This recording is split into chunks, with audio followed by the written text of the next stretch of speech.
नमस्ते बच्चों, कैसे हैं आप सब। आज हम कक्षा 12 हिंदी साहित्य की पाठ्य पुस्तक अंतरा से जयशंकर प्रसाद, जिसमें 2 गीत संकलित थे, देवसेना का गीत और कार्नेलिया का गीत। तो आज हम उनके प्रश्नों के उत्तर देखेंगे। सबसे पहले देवसेना का गीत से पहला प्रश्न पढ़ती हूँ मैं। भावार्थ हम दोनों गीतों के देख चुके हैं, कर चुके हैं। पहला प्रश्न है, मैंने भ्रमवश जीवन संचित मधुकरियों की भीख लुटाई। पंक्ति का भाव स्पष्ट कीजिए। यानी देवसेना के गीत में देवसेना ने जो कहा है, मैंने भ्रमवश जीवन संचित मधुकरियों की भीख लुटाई, इस पंक्ति का क्या आशय है, क्या भाव है। तो इस पंक्ति में देवसेना कहना चाह रही है, जब वह स्कंदगुप्त को चाहती थी तब स्कंदगुप्त विजया को चाहता था। एक लंबे समय तक उसके प्रेम की आकांक्षा रखने के बाद देवसेना ने आजीवन अविवाहित रहने का संकल्प ले लिया और अचानक स्कंदगुप्त ने उससे प्रणय निवेदन किया। तो देवसेना जीवन के बीते समय को याद करते हुए दुखी हो रही है कि मैंने जो आशा और आकांक्षा मन में संजो रखी थी उसे भ्रमवश लुटा दिया और आज स्कंदगुप्त के प्रेम को भी पाकर मैंने खो दिया। अर्थात भ्रमवश में पहले स्कंदगुप्त के प्रेम की आकांक्षिणी थी जब विजया को प्रेम करता था, और बाद में भी मैंने भ्रमवश उस आशा को जो संचित कर रखी थी उसे भी लुटा दिया और जीवन के अंतिम मोड़ पर भी मुझे वेदना का सामना करना पड़ रहा है। जैसा कि वह कह रही है, आह वेदना मिली विदाई, मैंने भ्रमवश जीवन संचित मधुकरियों की भीख लुटाई।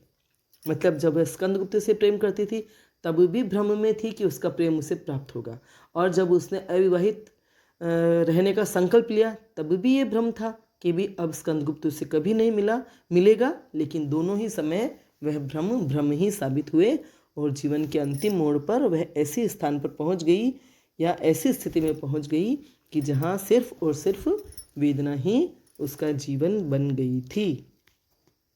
ठीक है, समझ में आया इस पंक्ति का भाव। दूसरा प्रश्न है, कवि ने आशा को बावली क्यों कहा है। आशा माने उम्मीद। हम जो अपने जीवन में कुछ न कुछ अच्छा पाने की या अच्छा होने की उम्मीद रखते हैं वह आशा होती है, और बावली माने जैसे पगली। कवि ने आशा को बावली इसलिए कहा है कि हम जीवन में कुछ भी पाना चाहते हैं तो उसके लिए प्रयासरत रहते हुए मरते दम तक आशा पाले रहते हैं, चाहे वह मिले न मिले। अर्थात आशा रखते हुए मन बावला ही बना रहता है जब तक कि संभावना बिल्कुल खत्म ही न हो जाए। पहले देवसेना स्कंदगुप्त से प्रेम करती थी, प्रेम नहीं मिला, तब वह प्रेम नहीं मिला।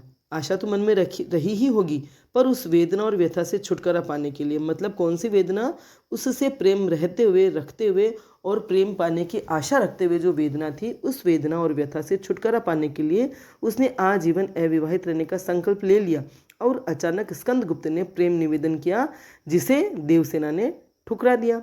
यह आशा ऐसी ही भावना है जो पागल कर देती है। अतः उसने इस अवसर पर आशा को बावली कहा कि तू बावली ही रही जो आज सब कुछ पाकर भी गंवा दिया। अर्थात जीवन भर उसके प्रेम की आशा भी पाले रही और जब प्रेम सामने आया तो उसे अस्वीकार भी कर दिया और सब कुछ पाकर भी गंवा दिया, खो दिया और व्यथित भी हुई। मेरी आशा आह बावली, तूने खो दी सकल कमाई। ठीक है, समझ में आ रही है बात। अगला प्रश्न है, मैंने निज दुर्बल होड़ लगाई। इन पंक्तियों में दुर्बल पद बल और हारी होड़ में निहित व्यंजना को स्पष्ट कीजिए। जो ये काव्य पंक्तियां हैं उनमें ये शब्द हैं कि दुर्बल पद बल और हारी होड़ में क्या व्यंजना है। तो यहाँ देवसेना कह रही है, मतलब दुर्बल पद बल और हारी होड़ उन काव्य पंक्तियों में आए हुए शब्द हैं जहां देवसेना कह रही है कि चढ़कर मेरे जीवन रथ पर प्रलय चल रहा अपने पथ पर, मैंने निज दुर्बल पद बल पर उससे हारी होड़ लगाई। देवसेना के जीवन में प्रलय यानी तूफान, विपत्ति या संघर्ष निरंतर चलता ही रहा। अर्थात देवसेना के जीवन रूपी रथ पर चढ़कर संघर्ष हमेशा उसके साथ कदम दर कदम चलता रहा, लेकिन देवसेना की शक्ति उस प्रलय और संघर्ष के समक्ष कमतर थी। फिर भी उसने अपने कमजोर पैरों के बल पर भी उसका मुकाबला किया। तो यहाँ दुर्बल पद बल का मतलब उसके पैरों में, उसके चरणों में इतनी शक्ति नहीं थी, लेकिन फिर भी प्रलय उसके साथ चल रहा था तो वह भी प्रलय के साथ बराबर चलती रही, उसका मुकाबला करती रही, कभी उससे पीछे नहीं रही। अर्थात संघर्ष से वह जीवन भर दो दो हाथ करती रही। भले ही वह हार गई और हारी होड़ में है, भले ही वह हार गई, लेकिन उसने उससे होड़ करने में कोई कमी नहीं रखी। यही भाव इन शब्दों से व्यंजित हो रहे हैं कि देवसेना कह रही है कि भी उसके जीवन के साथ साथ संघर्ष हमेशा चलता रहा। भले ही मैं उससे हार गई, लेकिन मैंने भी उससे बराबर होड़ लगाई, अपने दुर्बल, अपने कमजोर पैरों के बल पर भी। ठीक है। अगला प्रश्न चौथा, काव्य सौंदर्य स्पष्ट कीजिए। श्रमित स्वप्न की मधुमाया से तान उठाई और लोटा लो लाज गंवाई। तो ये जो काव्य पंक्तियां हैं उनका आप भावार्थ वीडियो में देखिए। काव्य सौंदर्य में उसका भाव पक्ष और कला पक्ष दोनों का ही वर्णन करना होता है। काव्य सौंदर्य में मतलब भाव पक्ष में उसकी विषय वस्तु, उसकी भावनाएं जो भी उन पंक्तियों में होती है वह, और कला पक्ष यानी उसकी भाषा शैली, छंद, अलंकार, रस, गुण आदि का वर्णन करना होता है। ठीक है। अगला प्रश्न है, देवसेना की हार या निराशा के क्या कारण हैं? तो देवसेना की हार या निराशा के कई कारण हैं। सबसे पहला तो हूणों के आक्रमण के कारण भाई बंधु वर्मा और सभी परिजन वीर गति को प्राप्त हो गए। जीवन भर अकेले रहकर उन्हें संघर्ष करना पड़ा। दूसरा, वह स्कंदगुप्त से प्रेम करती थी, परंतु उसका प्रेम उसे प्राप्त नहीं हुआ क्योंकि वह विजया को चाहता था, तो उसके व्यवहार से भी वह निराश हो गई। तो पहले अपने सब परिजनों को खोने की वजह से जीवन भर संघर्ष करना पड़ा और दुख उठाना पड़ा। फिर स्कंदगुप्त का प्रेम न मिलने से वह निराशा उसके जीवन में आ गई। और तीसरा, जब वह जीवन भर अविवाहित रहने का संकल्प लेकर वृद्ध पर्णदत्त के आश्रम में जीवन गुजारने लगी, भिक्षा मांगकर जीवन निर्वाह करने लगी, तब स्कंदगुप्त ने उसके समक्ष प्रेम निवेदन किया, लेकिन वह निरर्थक साबित हुआ क्योंकि वह अब उसे स्वीकार नहीं कर सकती थी। उसके कारण ही वह जीवन से हार गई और इस प्रकार आशा और निराशा जीवन भर उसके साथ आंख मिचौली करते रहे। ठीक है। अब है कार्नेलिया का गीत से प्रश्नोत्तर। पहला प्रश्न है, कार्नेलिया का गीत कविता में प्रसाद ने भारत की किन विशेषताओं की ओर संकेत किया है? तो कार्नेलिया का जो गीत है उसमें प्रसाद जी ने भारत की किन विशेषताएं, मतलब इस गीत में प्रसाद जी ने भारत के प्राकृतिक सौंदर्य और सांस्कृतिक विशेषताओं का वर्णन किया है। मतलब भारत के प्रकृति का सौंदर्य, भारत की प्रकृति कितनी सुंदर है और उसकी संस्कृति की क्या क्या विशेषताएं हैं उनका वर्णन किया है।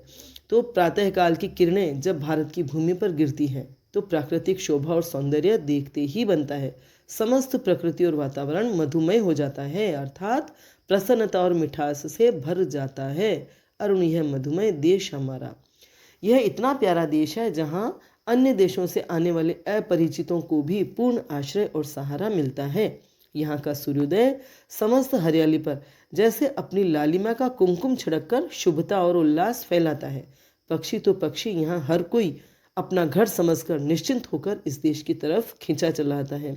और यहाँ के निवासी भी इतने सहृदय और प्रेमपूर्ण हैं, उदार हैं कि वे सभी के प्रति प्रेम और करुणा भाव रखते हैं। किसी को दुख नहीं पहुँचाते, अपितु उनके लिए स्वयं दुख उठाते हैं, किंतु बिना किसी भेद के सबको आश्रय और सहारा देते हैं। सागर की लहरें भी इसी देश की सीमाओं से टकराकर किनारा प्राप्त करती है और यहाँ का प्रातःकाल सभी के जीवन में सुख और खुशियाँ फैलाता है। तो इस प्रकार यहाँ के प्रातःकाल का अद्भुत सौंदर्य तो चित्रित है ही, यहाँ के निवासियों की प्रकृति की उदारता, मतलब निवासियों के स्वभाव की उदारता और संस्कृति की भव्यता का भी यथार्थ और आलंकारिक शैली में वर्णन हुआ है। मतलब यह संस्कृति की जो विशेषताएं हैं वे काल्पनिक नहीं है, यथार्थ है, सत्य है और इनका उन्होंने बहुत ही सुंदर आलंकारिक शैली में चित्रण किया है। काव्य पंक्तियाँ जो भी आपको याद रह सके अवश्य लिखें। अरुण यह मधुमय देश हमारा, जहाँ पहुँच अनजान क्षितिज को मिलता एक सहारा। ठीक है। तो इतनी विशेषताएं जो है वे प्रकृति की और संस्कृति की विशेषताएं प्रसाद जी ने इस कविता में वर्णित और चित्रित की है। दूसरा प्रश्न है, उड़ते खग और बरसाती आंखों के बादल में क्या विशेष अर्थ व्यंजित होता है? उड़ते खग यहाँ प्रतीक है बाहर से आने वाले लोगों का। तो इसके द्वारा यह अर्थ व्यंजित होता है कि भारत को अपना प्यारा घर समझकर सुदूर देशवासी निसंकोच इधर आ जाते हैं। और भारत भी उन्हें कभी निराश नहीं करता, अपितु अपने विशाल हृदय से उन्हें अपना लेता है। रंग, रूप, आकार, धर्म, सभ्यता, संस्कृति किसी भी आधार पर उनकी उपेक्षा नहीं की जाती। और बरसाती आंखों के बादल में यह व्यंजना है कि जिस प्रकार बादल बरसकर सभी को सुख पहुंचाते हैं, वैसे ही यहाँ के निवासी दूसरों के दुख से, शरणागतों के दुख से दुखी होकर आंसू बहाते हैं और अपने गले से लगाकर सदा के लिए उन्हें अपना बना लेते हैं, उन्हें सुख और शांति प्रदान करते हैं। ठीक है। अगला प्रश्न, काव्य सौंदर्य स्पष्ट कीजिए। हेम कुंभले उषा सवेरे, भरती ढुलकाती सुख मेरे, मदिर ऊँघते रहते जब जगकर रजनी भर तारा। वही काव्य सौंदर्य में भाव पक्ष और कला पक्ष दोनों का ही वर्णन आपको करना है। भावार्थ देखिए आप। अगला प्रश्न चौथा, जहां पहुंच अनजान क्षितिज को मिलता एक सहारा, पंक्ति का आशय स्पष्ट कीजिए। तो इस पंक्ति में भारतीय संस्कृति की उदारता और विशालता का वर्णन है। इस देश में जो भी आता है, जहां पहुंच अनजान क्षितिज को मिलता एक सहारा, जो भी आता है उसे यहाँ सहारा, शरण और आश्रय निश्चित रूप से मिलता है। यहाँ तो पक्षी भी आते हैं और अपना नीड़ सजाते हैं, फिर मनुष्यों की तो बात ही क्या। और इसी का परिणाम है कि आज भारत देश में विभिन्न देशों के, विभिन्न संस्कृतियों के, विभिन्न धर्मों के अनुयायी और नागरिक बिना किसी भेदभाव और तकलीफ के जीवन गुजार रहे हैं। सभी शांति और संतोष प्राप्त करते हैं यहाँ आकर। ऐसी हमारी भारतीय संस्कृति है। ठीक है। अगला प्रश्न पांचवा, कविता में व्यक्त प्रकृति चित्रों को अपने शब्दों में लिखिए। आपने जो भी भावार्थ पढ़ा है बहुत ध्यान से पढ़ेंगे, समझेंगे, हृदयंगम कर लेंगे तो सभी प्रश्नों के उत्तर देना आपके लिए बहुत ही आसान हो जाएगा। काव्य पंक्तियां भी आप याद कीजिए। तो अब पहला पांचवा जो प्रश्न है उसका जवाब देती हूँ मैं। कविता में व्यक्त प्रकृति चित्रों को अपने शब्दों में लिखिए। मतलब कविता में प्रकृति को लेकर क्या क्या चित्र खींचे हैं कवि प्रसाद ने। तो कविता में प्रकृति के अनुपम सौंदर्य का बहुत ही खूबसूरती से चित्रण हुआ है। सूर्योदय की लालिमा से समस्त वातावरण मधुमय हो जाता है। सूर्य की सुनहरी किरणें जब पेड़ों पर गिरते हुए उसकी शाखाओं से, पत्तियों से छनकर कमलों पर गिरती है तो जैसे नृत्य करती सी प्रतीत होती है। और छोटे छोटे इंद्रधनुषी पंखों को पसारे, लघु सुर धनु से पंख पसारे, शीतल मलय समीर सहारे, छोटे छोटे इंद्रधनुषी पंखों को पसारे पक्षी उड़ते हुए आते हैं और इस देश में अपने घोंसलों का निर्माण करते हैं। अनंत सागर की लहरें भी इसके किनारों से टकराकर अपना उल्लास प्रकट करती है। ये सब प्रकृति के चित्र हैं, प्रकृति के चित्र हैं जो इस कविता में व्यक्त हुए हैं।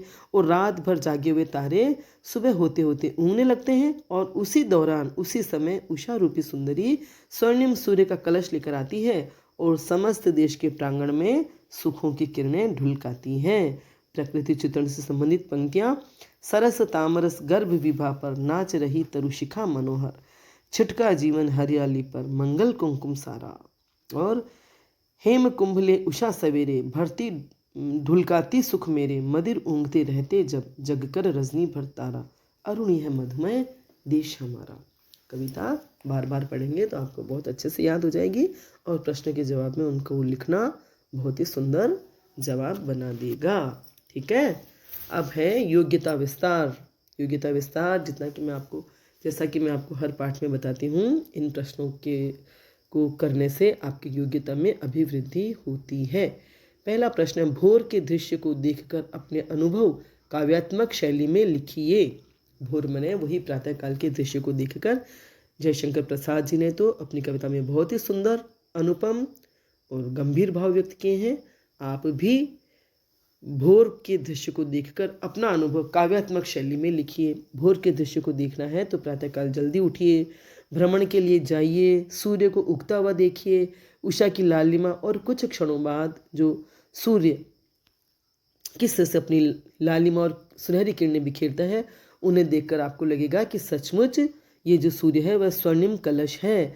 पक्षियों का कलरव, चहचहाट, प्रातःकाल का वातावरण एक अजब सी उमंग, उत्साह और उल्लास हमारे हृदय में भर देता है। आशा और खुशी का संचार होता है। सवेरे सवेरे गाय, भेड़, बकरियां और अन्य पशु जंगल की ओर जाते हुए देखना, पक्षियों का आकाश में उड़ना, चहचहाना सभी बहुत ही मनमोहक लगता है। आप स्वयं अनुभव करके लिखिए और अपनी लेखन क्षमता का विकास कीजिए, प्रयास कीजिए। आप ये न सोचें कि अरे कविता हम कैसे कर सकते हैं। जो भी आपके मन में आता है, जो भी आपको महसूस होता है, आपके मन से स्वाभाविक रूप से जो भी निकलता है सहज भाव से उसे लिखिए। आप हिंदी के विद्यार्थी हैं तो आपको लिखने का प्रयास अवश्य करना चाहिए। जयशंकर प्रसाद की काव्य रचना आंसू पढ़िए, तो अपने पुस्तकालय से लेकर पढ़िए आंसू। जयशंकर प्रसाद की कविता हमारा प्यारा भारतवर्ष तथा रामधारी सिंह दिनकर की कविता हिमालय के प्रति का कक्षा में वाचन कीजिए। कविता का शीर्षक है दिनकर जी की कविता हिमालय के प्रति। तो दोनों कविताएं आप YouTube पे सर्च कीजिए और पढ़िए, बहुत ही सुंदर कविताएं हैं। मैं भी आपको कुछ पंक्तियां इनकी सुनाती हूँ। पहले प्रसाद जी की कविता हमारा प्यारा भारतवर्ष। हिमालय के आंगन में उसे प्रथम किरणों का दे उपहार, उषा ने हंस अभिनंदन किया और पहनाया हीरक हार। जगे हम लगे जगाने विश्व, लोक में फैला फिर आलोक। व्योम तम पुंज हुआ तब नाश, अखिल संस्कृति हो उठी अशोक। विजय केवल लोहे की नहीं, धर्म की रही धरा पर धूम। भिक्षु होकर रहते सम्राट, दया दिखलाते घर घर घूम। तो प्यारे भारतवर्ष, वही भारत की प्रकृति, भारत की संस्कृति का सुंदर चित्रण उनके हर कविता में मिलेगा। इवन उनके कहानियों में, उनके नाटकों में भी यही मिलेगा। प्रसाद अपने भारत से, अपने देश से कितना प्यार करते थे, यह आप बखूबी महसूस कर सकते हैं। दूसरी कविता है दिनकर जी की हिमालय के प्रति। इस कविता में उन्होंने हिमालय का गुणगान किया है। 4 पंक्तियां पढ़ती हूँ मैं। मेरे नगपति मेरे विशाल, साकार दिव्य गौरव विराट। पौरुष के पुंजीभूत ज्वाल। वापस पढ़ती हूँ। मेरे नगपति मेरे विशाल, साकार दिव्य गौरव विराट। पौरुष के पुंजीभूत ज्वाल, मेरी जननी के हिम किरीट। मेरे भारत के दिव्य भाल, मेरे नगपति मेरे विशाल। बहुत ही अच्छी, बहुत ही लंबी ओजस्वी भावों से युक्त कविता है। रेणुका काव्य संग्रह में ये कविता संकलित है और इसमें हिमालय का गुणगान किया गया है। ठीक है, तो आप इन कविताओं को नोट कीजिए, क्लास में पढ़िए और जब भी आपके स्वतंत्रता दिवस या गणतंत्र दिवस के अवसर पर इनका वाचन अवश्य करें। शब्दार्थ और टिप्पणी। देवसेना का गीत से संचित मने एकत्रित या इकट्ठा करना। मधुकरियों मने भिक्षा, मधुकर मने भंवरे। तो भ्रमर जिस तरह से कई पुष्पों पर जाकर के उनका पराग, उनका रस पीते हैं, उसी तरह से जो भिक्षुक होते हैं वे कई घरों में जाकर थोड़ी थोड़ी भिक्षा ग्रहण करते हैं, इसलिए कहा है मधुकरियों। नीरवता मने खामोशी, चुप्पी, शांति। अनंत अंतहीन, न रुकने वाली, जिसका कोई अंत नहीं है। श्रमित मने परिश्रम करके थका हुआ। विपिन मने जंगल वन। उनिंदी मने नींद से भरी हुई। श्रुति मने सुनना, सुनने की क्रिया। श्रुत मने कान और श्रुति मने सुनना। विहाग अर्धरात्रि में गाया जाने वाला राग। सतृष्ण मने तृष्णा सहित, तृष्णा के साथ। तृष्णा मने प्यास। दीठ मने दृष्टि। और अगला है कार्निलिया का गीत। उसके शब्द हैं अरुण मने लालिमा युक्त। मधुमय मने मिठास से भरा हुआ, शहद जैसा मीठा। क्षितिज जहाँ धरती और आकाश एक साथ मिलते हुए दिखाई देते हैं। तामरस मने तांबे जैसा लाल रंग और कमल। नीड़ मने घोंसला। मदिर मने मस्ती पैदा करने वाला, नशा पैदा करने वाला। रजनी मने रात्रि, रात। मलय समीर मने दक्षिणी वायु, मलय पर्वत की ओर से आने वाली वायु। मलय पर्वत जहाँ चंदन के वृक्ष होते हैं और वहाँ से आने वाली हवा उन वृक्षों से टकरा कर आती है, वृक्षों से होकर आती है, तो उनमें भी चंदन की सुगंध समा जाती है। ठीक है, सब प्रश्नों के उत्तर आपको समझ में आ गए होंगे। कविता भी आपको बहुत अच्छे से समझ में आ गई होगी। मेरा वीडियो पसंद आया हो तो लाइक करें, अपने फ्रेंड्स के साथ शेयर करें, मेरे चैनल को सब्सक्राइब करें, बेल आइकन भी अवश्य टच करें ताकि जो भी वीडियो मैं बनाऊंगी उसकी सूचना आपको तत्काल मिल जाएगी। धन्यवाद।